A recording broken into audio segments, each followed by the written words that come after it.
Rasul Shallallahu Alaihi Wasallam mengatakan, "Balighu anni walau ayat," sampaikan dari aku walaupun satu. A'udzubillahi minasyaitonirrajim. Bismillahirrahmanirrahim. Assalamualaikum warahmatullahi wabarakatuh. Alhamdulillahi rabbil alamin, alladzi anzala as-sakinata fi qulubil mu'minin liyazdadu imanan ma'a imanihim. Asyhadu an la ilaha illallah wa asyhadu anna Muhammadan abduhu wa rasuluh la nabiyya wa rasula ba'dah. Allahumma salli ala habibina wa syafi'ina wa maulana Muhammad wa ala alihi wa ashabihi ajma'in. Diriwayatkan oleh Abu Ayyub Al-Ansari radhiyallahu anhu. Abu Ayyub ini adalah sahabat yang senior, Bapak Ibu. Kata Abu Ayyub gini, Ja'a rojulun ilan Nabi sallallahu alaihi wasallam. Maaf suara agak serak-serak becek nih ya. Bukannya bawaan memang itu ya. Berapa ini agak hilang suara. Kata Abu Ayyub Al-Ansari, datang seseorang mendatangi Nabi sallallahu alaihi wasallam. Orang itu datang, faqala, dia bertanya dengan Nabi dengan berkata seperti ini. Ya Rasulullah, wahai Rasulullah, alimni wa aujiz.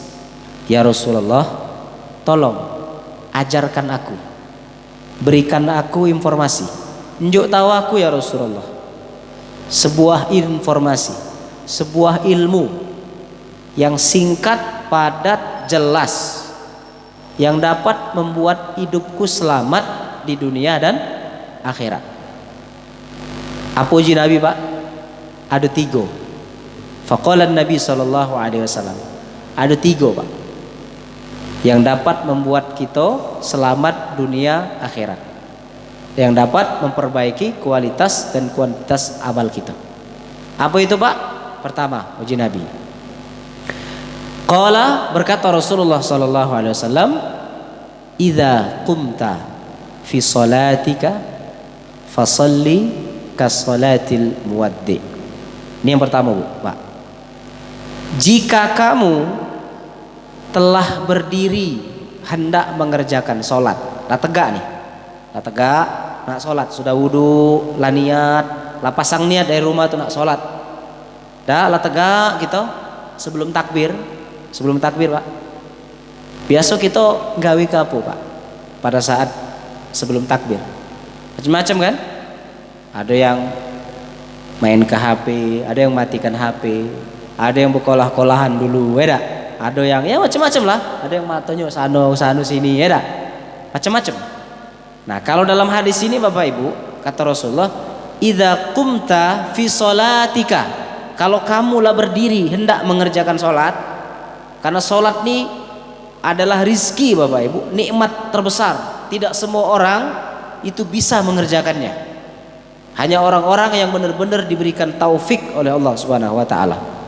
Idza qumta fi sholatika, kalau kamu sudah berdiri hendak salat, kata Nabi, fasalli, maka salatlah kamu ka salatil muwaddi', salatlah kamu seperti salatnya orang-orang al-muwaddi'.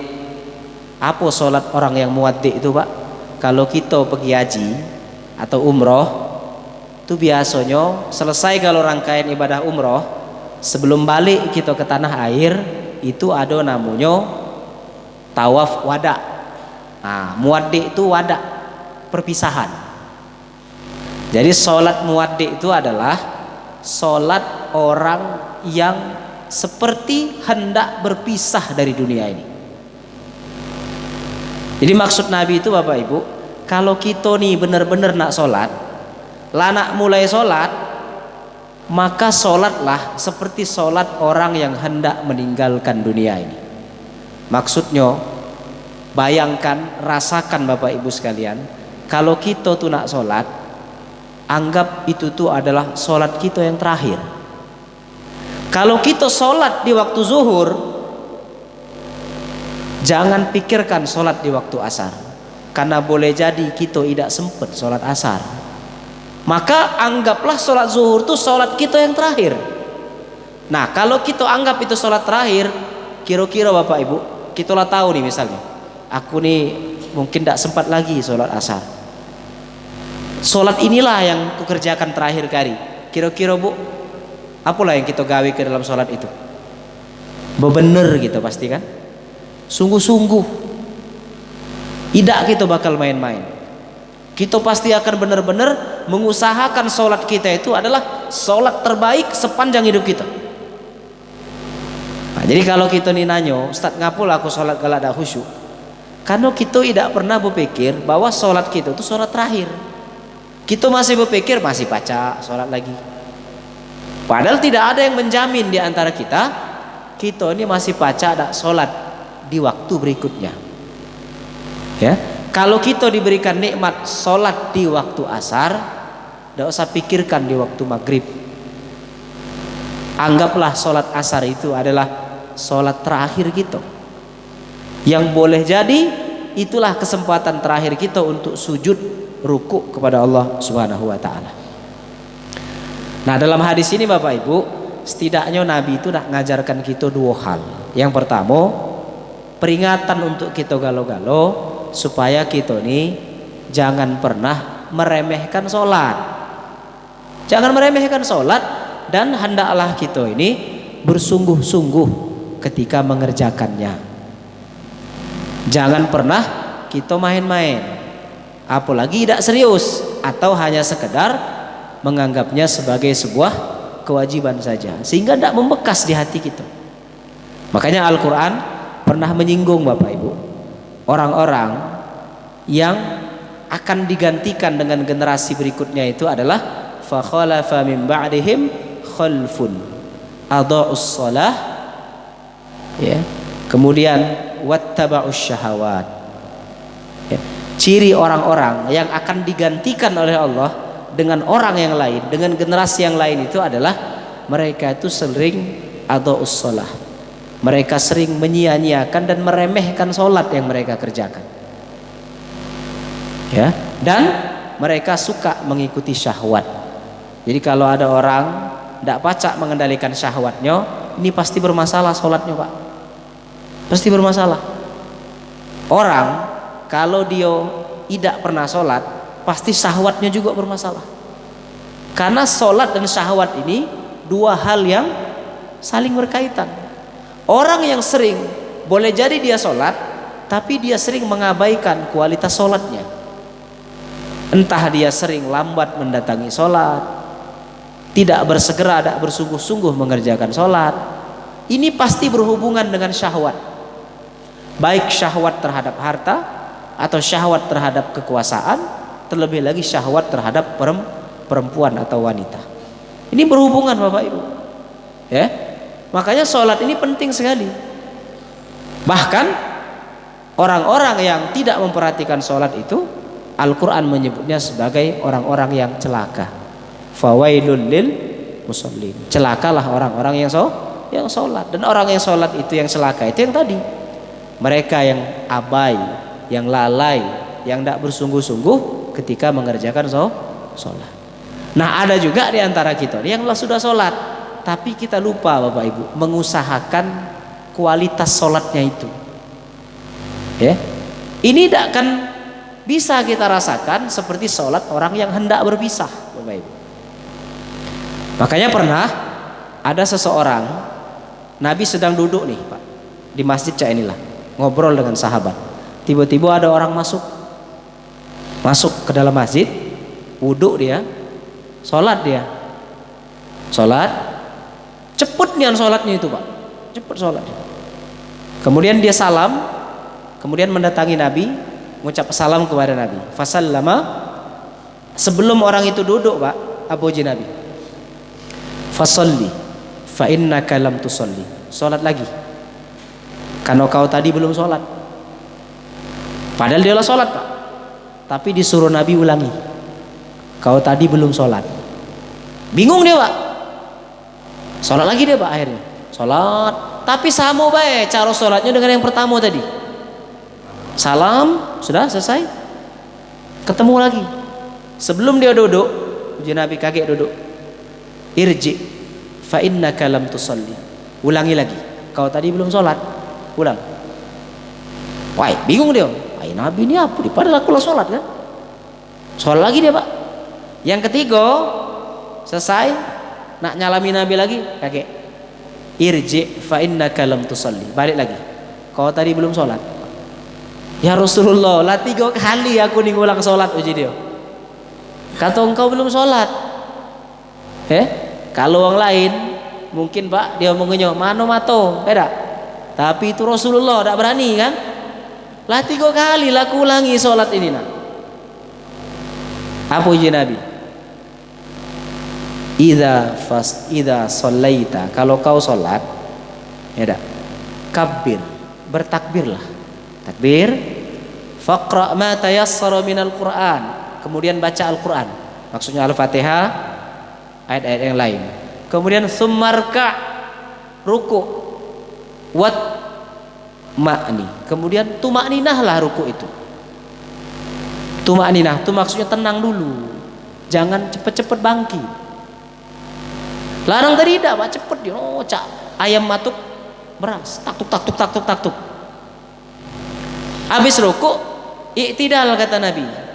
Sampai kamu tumakninah. Makanya Bapak Ibu, sami Allahu liman hamidah, kita disuruh tegak dulu, jangan langsung Rabbana lakal hamdu. Sami apa? Subhana rabbiyal a'la wa bihamdihi, subhana rabbiyal azim. Dah tegak. Ya, sami Allahu liman hamidah, tegak. Namanya i'tidal. I'tidal itu artinya lurus dulu. I'tidal itu lurus, tegak, lurus. Baru Rabbana lakal hamdu, boleh hamdan katsiran thayyiban mubarakan fih atau mil'us samawati wal ardh, seterusnya.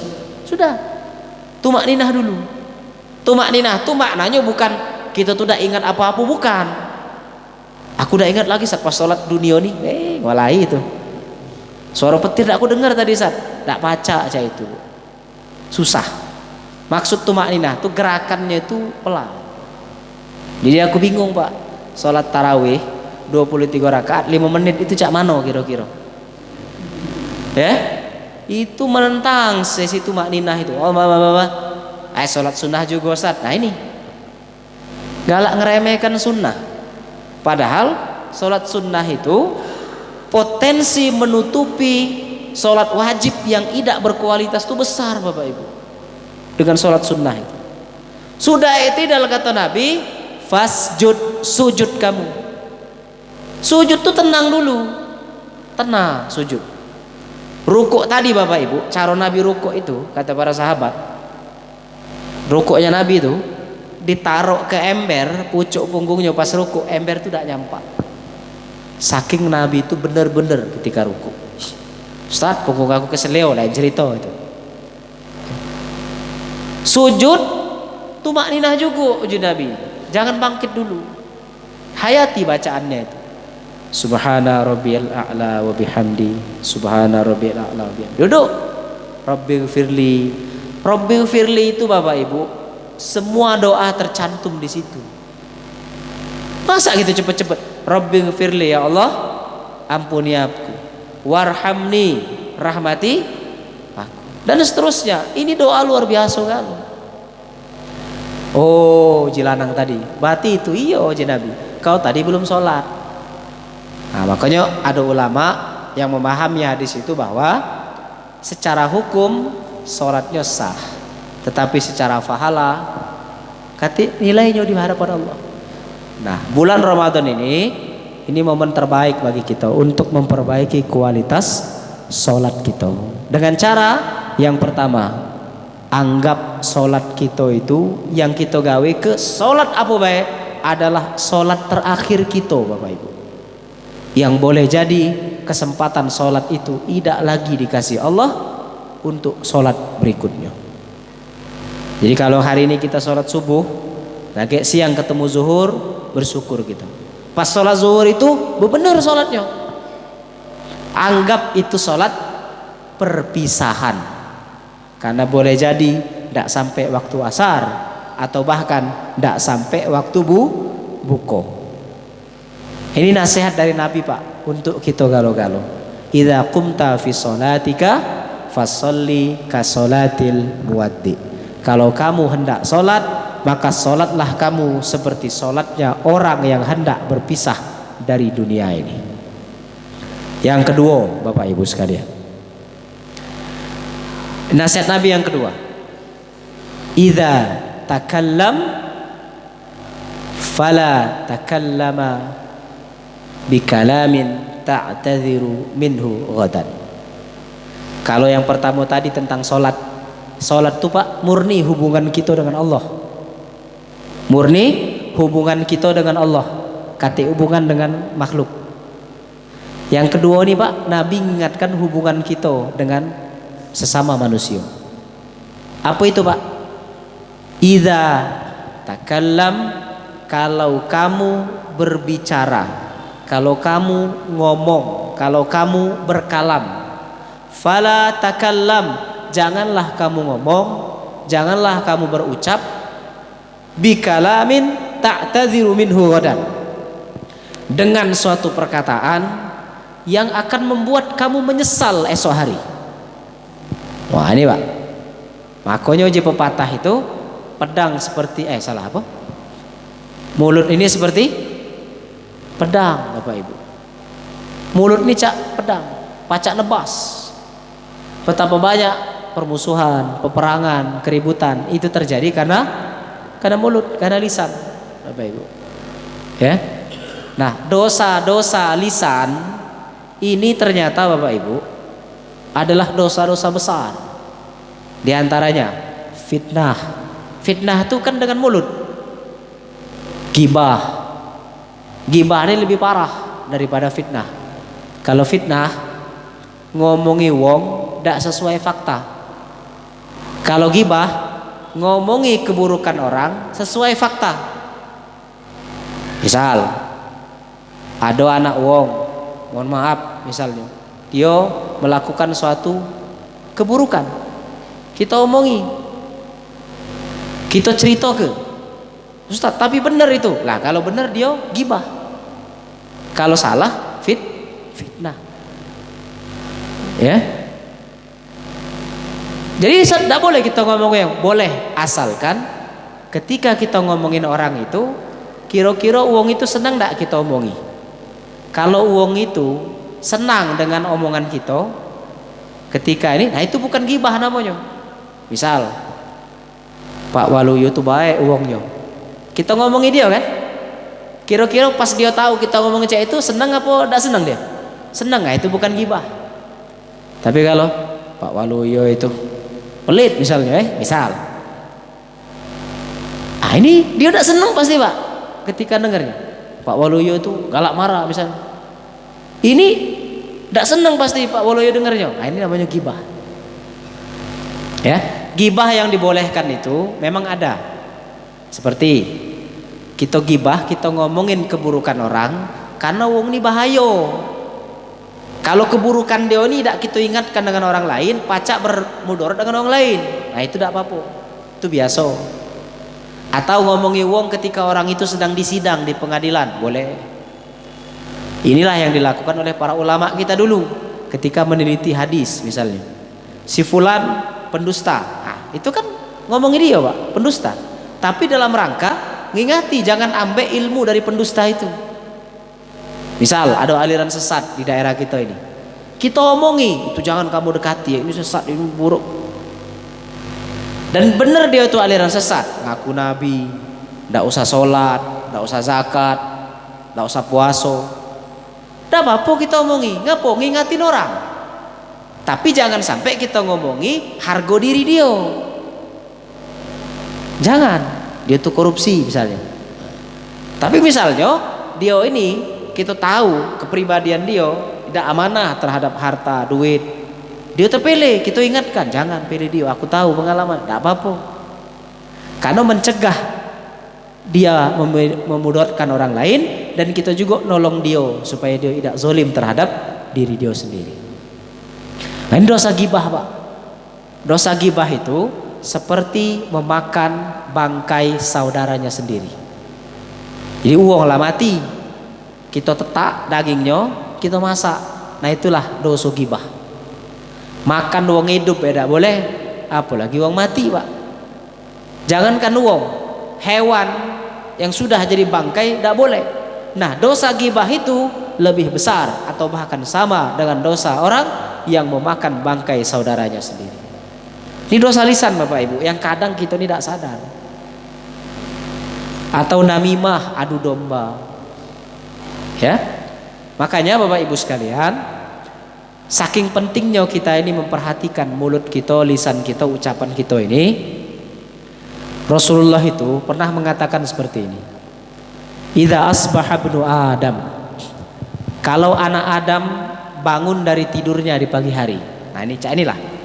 Bangun tidur tadi kita sahur. Kata Nabi, kalau anak Adam berada di subuh hari, di pagi hari, fa innal a'dha'a kullaha, maka semua anggota tubuh kita ini Pak, semua anggota tubuh kita, mata, pala, tangan, kaki, semua panca indera kita, kecuali mulut, kecuali lisan. Semua anggota tubuh kita ini tukaffirul lisan. Mereka ini akan ngomong sama lisan. Mereka akan datang kepada lisan. Semua tadi Pak, mata, tangan, hidung, kaki, semua ini. Tapi kita tidak dengar. Kate saat ngomong rasanya, memang kita tidak dengar. Nabi yang ngomong. Kata Nabi, apa yang mereka omongi Pak kepada lisan itu? Ittaqillaha fina ya lisan. Lisan, kata tangan, kata mata, kata kuping nih Pak. Lisan, mulut, ittaqillah, bertakwalah pada Allah. Takutlah kamu wahai lisan kepada Allah. Hati-hati ya lisan, mulut. Kenapa? Fa innama nahnu bika. Karena kami nih, kata anggota tubuh kita nih Pak, tangan kaki kita nih, tergantung kau nih lah. Fa in istaqamta istaqamna. Kalau kau tuh benar, kami temelok benar. Fa in iwajajna, tapi kalau kau bengkok, ndak benar, kami melok ndak benar. Nah, ini maknanya apa, Pak, Bu? Kita pakai kaki, tangan, jidat kita, kepala kita, kuping kita untuk ibadah. Tapi kita lupa mengendalikan lisan kita. Temeloklah ibadah tadi itu. Lisannya bengkok, lisannya udah istiqomah, lisannya udah lurus, maka semua amalan anggota tubuh lain pun temelok bengkok. Ngeri tak kira-kira? Kita sholat pakai apa Pak?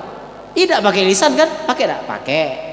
Tapi rata-rata pakai anggota tubuh yang lain. Kita sujud pakai tangan, pakai kaki, pakai pala, lisan kita nyebut. Tapi anggota-anggota sujud kita ini semuanya akan melemah. Kenapa? Karena lisannya tidak benar.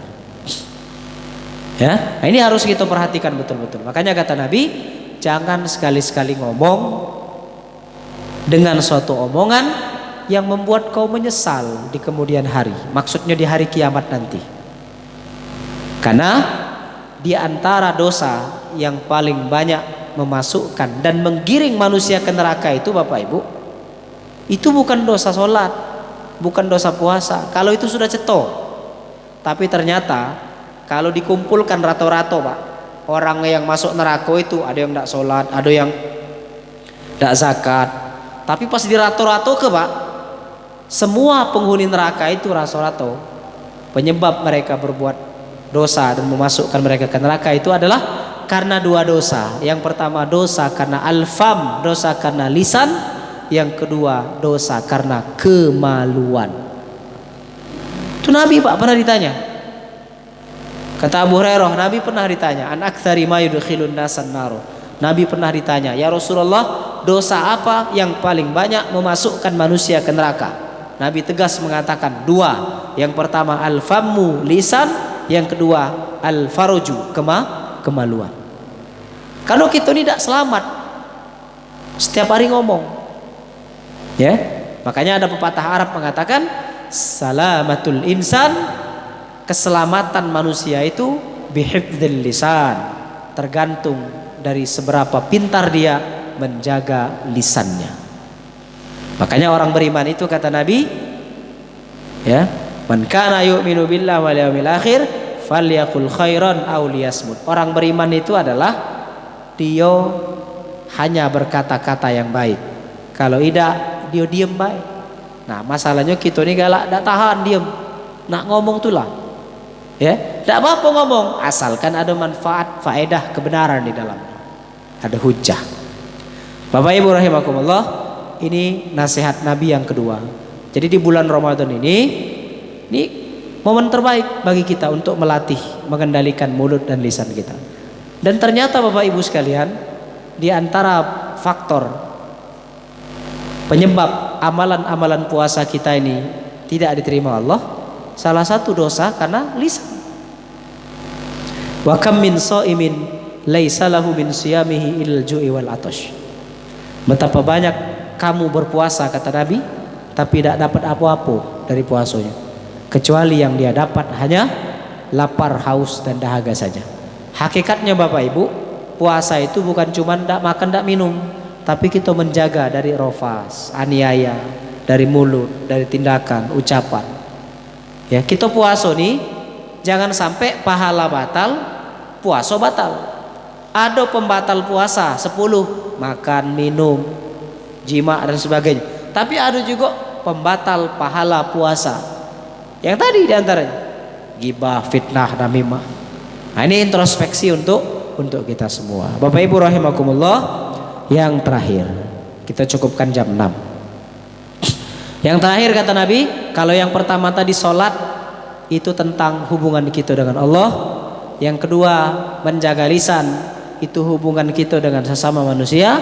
Nah, ini yang ketiga, ini masalah kolbu, masalah hati kita, pribadi kita. Apa uji Nabi Pak?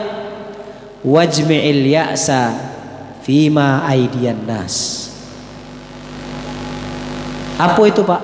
Maksudnya adalah Nabi menyuruh kita untuk merasa cukup dengan semua yang diberikan Allah untuk kita.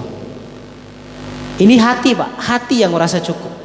Inilah yang kemudian disebut dengan qanaah. Sikap merasa cukup. Apa yang ada hari ini, itulah pemberian Allah. Setelah kita ikhtiar, berusaha, harus kita syukuri bahwa memang jatahnya semua itu. Ya. Kalau kita misalnya diberikan rezeki berbuka dengan lauk A, dengan takjil B, itulah rezekinya. Ya. Kalau kita misalnya diberikan ya kondisi keuangan yang tidak kita harapkan, setelah kita berikhtiar, berusaha, berdagang, ya memang itulah rezekinya. Nah, inilah yang paling sulit Bapak Ibu, mengendalikan penerimaan terhadap kehendak Allah, ketentuan Allah itu. Ya, kita bisa sholat, kita bisa tidak maksiat dengan lisan, tapi kita sulit menerima semua ketentuan Allah. Ketika Allah ambil yang kita cintai, ketika Allah ambil yang kita sukai, ketika Allah tidak berikan apa yang kita mau, mulai gitu hilang sholat kita, kemudian semua tindakan-tindakan kita mendatangkan murkanya Allah Subhanahu wa taala. Makanya poin yang terakhir ini, cak mano kita mengendalikan hati kita agar kita ini menerima dengan semua ketentuan Allah, takdir Allah. Ini perkara yang penting Bapak Ibu sekalian, ya, karena tidak semua orang selamat dari perkara nomor 3 ini. Ya, betapa banyak mereka yang meninggalkan Allah ketika mereka tidak mendapatkan apa yang mereka mau, dan ada juga yang meninggalkan Allah ketika mereka sudah mendapatkan apa yang mereka mau. Makanya Nabi mengingatkan kepada kita 3 hal ini: sholat dengan benar, jaga lisan, kondisikan hati kita agar menerima semua ketentuan Allah. Maka inilah kunci kebahagiaan, keselamatan hidup kita di dunia dan di akhirat. Nah, itu mungkin Bapak Ibu sekalian, hadis ini diriwayatkan oleh Al-Imam Bukhari Imam Ibnu Majah, Abu Daud dan sebagainya. Mudah-mudahan direfleksi untuk kita dalam memperbaiki kualitas dan kuantitas amaliyah kita, terutama di bulan yang mulia ini. Inilah sisa-sisa Bapak Ibu suaranya habis ya. Demikian itu saja mungkin yang bisa kami sampaikan. Mohon maaf jika ada kesalahan. Kami tutup dengan subhanakallahumma rabbana wa bihamdika asyhadu an la ilaha illa anta astaghfiruka wa atubu ilaik. Assalamualaikum warahmatullahi wabarakatuh.